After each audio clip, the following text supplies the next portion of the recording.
When Sonic Frontiers isn't stringing you along to see what odd design choice will be made next, both the story and level design go to great lengths to remind you that you could be playing almost any other Sonic game and be having a much better time. So no, we can't really recommend Sonic Frontiers, but to lambast it like this almost feels a bit cruel. This is a Sonic game that's anything but safe. It's an ambitious push forward and an attempt to turn the formula into something new. There are flashes of what could have been. There are moments when you're running around on a large open environment as a completely unleashed Sonic and think, wow, this is kind of neat.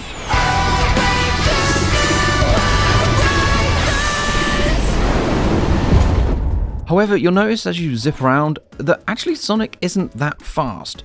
By holding R2 you can perform a pitiful boost to increase his speed, which is more of a necessity than a thrilling burst of nitrous oxide. A Sonic will otherwise grind to a slow halt on rails and the like. You see, speed is just one of 4 stats Sonic can level up as he collects yet more currencies. Speed, maximum rings, attack and defense. You can all go up to level 99, and you will need to up those levels as well, as Sonic Frontiers takes combat further than any other Sonic game. Almost every enemy you encounter has some kind of gimmick you'll need to keep in mind to damage them. Once they're vulnerable, you can mash a combo chain of homing attacks to deal damage. These can be capped off with a finishing move acquired through upgrading a skill tree, yet another currency to scoop up. However, most of these finishing moves are canned animations which feel sluggish to execute, especially when enemies have all too much health and you must use them over and over again. The repetitive combat is only exacerbated by each island's boss, where the screen will constantly fade to black and upload a new animation from their own lengthy attacks to simply knocking Sonic back a sec distance. So, if the open zones aren't all that,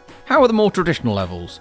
After all, there's quite a few per area. Unfortunately, the answer is even worse. While controlling Sonic in the larger areas makes a certain amount of sense, the way he handles in these speed-orientated stages feels actively hostile. Even at high speed, if you take your finger off the analog stick for a second, Sonic will immediately stop. There's no sense of momentum here whatsoever. Combine that with some horrible fixed camera moments, and it's a recipe for platforming disaster. Sonic Frontier features the kind of lightweight yet engaging storytelling that should easily enrapture fans young and old, though I'd hate to be a child forced to play through some of the abysmal platforming featured throughout. Was taking Sonic open world an ambitious endeavour? Yes.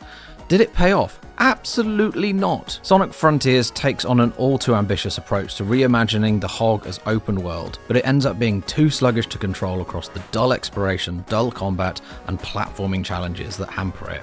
We give Sonic Frontiers 2 stars out of 5.